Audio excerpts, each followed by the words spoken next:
मैं आपसे ये जानना चाहूँगी, देखें जो लोग सिंध में रहते हैं, रचे बसे हैं, वो तो जाहिर सी बात है जानते ही हैं इस कल्चर के बारे में, इस धरती के बारे में, लेकिन वो लोग जिनको शायद इतना इल्म नहीं है, जो आज हमें देख रहे हैं, हमें सुन रहे हैं, और इस ख़ास दिन की मुनासिबत से आप थोड़ा सा ज़रा बताइएगा मुख्तसर अंदाज में, इस धरती की खासियत क्या है?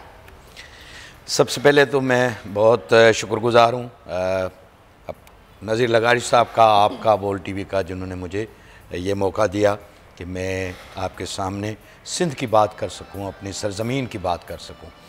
दूसरा, जो मुझे अभी देख रहे हैं पूरे पाकिस्तान में और पाकिस्तान से बाहर, सबको अब मेरी तरफ से हक मौजूद, हम एक ये सलाम करते हैं, हक मौजूद का, सदा मौजूद का। तो सकाफ़ती दिन की भी मुबारक। दरअसल सिंध आप सबको पता है कि सदियों की तहज़ीब की अमीन सरज़मीन है। मोहनजोदड़ो से लेकर 7000 बरस पहले सिंध की सरज़मीन एक तहज़ीब याफ्ता सरज़मीन है।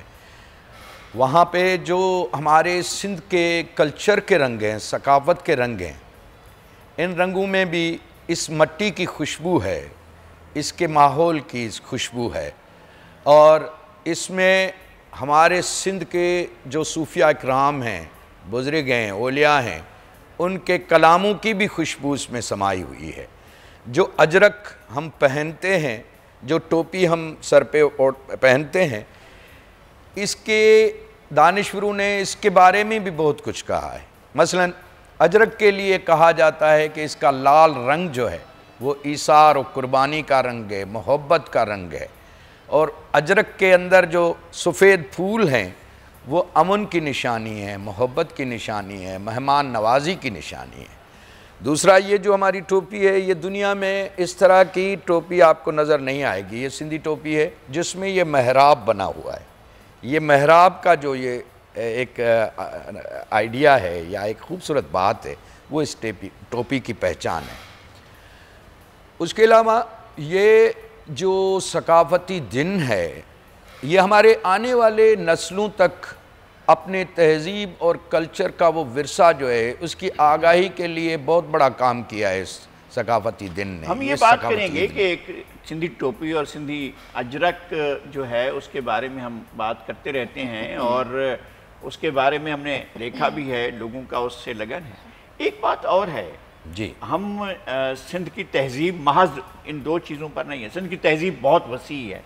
हम उस तहज़ीब में बात ऐसे भी हैं कि जो हमारे सुघड़ होते हैं, वो जो कभी स्कूल नहीं गए होते हैं, जिन्होंने कभी किसी बाकायदा दर्सगाह में तालीम नहीं हासिल की होती है, लेकिन वो दानिश का, फहम का, इदराक का, समझ का, वो एक बहुत बड़ा एक बीकन हाउस होते हैं। ऐसे लोग होते हैं जो बहुत बड़ी दानिश होती है। ऐसे दानिशवरों के बारे में आप क्या कहते हैं? नज़ीर साईं, जो हमारे देहात के जो सुघड़ जिसको हम कहते हैं, सुघड़ शायर जो हम जिसको कहते हैं, उनके पास फोक विजडम है। फोक विजडम वो उन्होंने किताबों से नहीं पढ़ा, उन्होंने अपने मुशाहदे से, अपने ज़िंदगी के सफ़र से, फितरत की चीज़ों को देखकर उन्होंने वो सारा अखज़ किया है। और कमाल है भाई, मैं आपको बताऊं, सिंध में जो पेरी एक अभी बैठे बैठे मुझे याद आ रहा है, जो खोजी होता है, पाँव खोजने वाले, उनमें से नारा, हमारी एक इलाका है खैरपुर के करीब जो है, नारा कहते हैं उसे, अछड़ुथर कहते हैं, वहाँ के रहने वाले एक पेरी खोजी थे ऊँटों के, दो भाई थे आपस में। अब देखो विजडम की बात है, तो दोनों बड़े बाकमाल खोजी थे। तो बड़ा जो था उसने कहा कि ये जो पाँव जा रहा है, ये पाँव है ऊँटनी का, और इसके ऊपर सवार जो हैं वो मर्द औरत हैं, लेकिन रिश्ता उनका मियाँ बीवी का है। तो दूसरे ने कहा ये बात तो सही है कि तुम बहुत बड़े खोजी हो और पाँव पहचान लेते हो कि ये ऊँटनी का है। ये कहाँ से सोच लिया कि इनके सवार जो हैं वो खातून और मर्द हैं, और फिर उनका रिश्ता जो है वो भी मियाँ बीवी का है। चल, उसने कहा भाई शर्त लगी। आगे चल के वो जब गांव पहुँचे, गांव वालों से पूछा कि भाई अभी अभी जो ये ऊँटनी पे आए हैं वो कौन है? सब ने कहा भाई वो तो आपस में मियाँ बीवी हैं। तो दूसरा हैरान रह गया, इतना हैरान, कहा भाई ठीक है तुमने शर्त जीती, बताओ तो सही ये कहां से तुमने सीखा।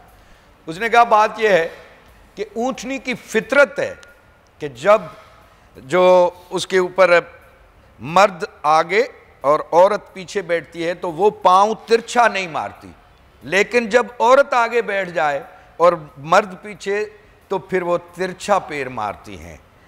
लिहाजा देहात में, सहरा में, थर में ये रवाज है कि बहन को आगे बिठाया जाता है पाखड़े में और भाई बाप पीछे बैठता है। सही। लेकिन बीवी को आगे बिठाते हैं और शोहर पीछे बैठता है। लिहाजा ऊंटनी की फितरत जो है उसको वो एक महसूस होता है, इसलिए वो तिरछा पैर उठाता है। सही, चले, जबरदस्त, बड़ी जबरदस्त बात आपने बताई है। अच्छा, मैं आपकी तरफ वापस आऊंगी, मैं आप आऊंगी, मैं लगारी साहब, क्योंकि मुझे नजर आ रहा है कि वो बड़ा कुछ कहना चाह रहे हैं इस वक्त ना। लगारी साहब क्या कहना चाह रहे हैं? आपकी मुस्कुराहट जो चेहरे पर थी, मैं उस पर मैं इस खोजी के बारे में, इस तरह की चीजें जो है बड़ी हैरान कुन, यानी कि एक वो पाँव देखते जा रहे हैं और सहरा के अंदर है और कि ऊंट जा रहा है, तो वो कह रहा है कि ये जी ऊंट जा रहा है। अच्छा जी, ऊंट जा रहा है, ऊंट पर आदमी बैठा हुआ है। आगे जाकर वो कहता है कि नहीं आदमी उतर गया। उन्होंने कहा यहाँ तो कोई जगह नहीं थी यहाँ आदमी उतर जाता, तो कहाँ उतर गया है?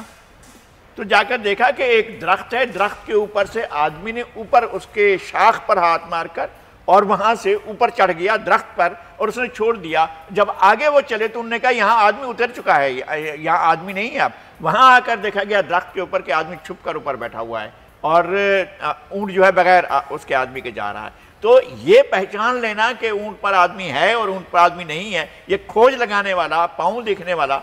अच्छा, एक बात है, लोग सहरा का मिजाज समझते हैं, वो सहरा की आवाज़ समझते हैं और आवाज़ की तशरीह करते हैं। सहरा में जो हवा चल रही है, हवा का पैगाम सुन रहे होते हैं, हवा क्या कह रही है वो सुन रहे हैं। हवा ये बता देती है उनको, बहुत पहले शदीद गर्मी पड़ रही है, हवा बता देती है कि आज शाम को बारिश होगी और वो पहले से कह देते हैं ये पेशीन गोइयों से भी पहले कि आज बारिश होगी और शाम को फलां वक्त पर होगी।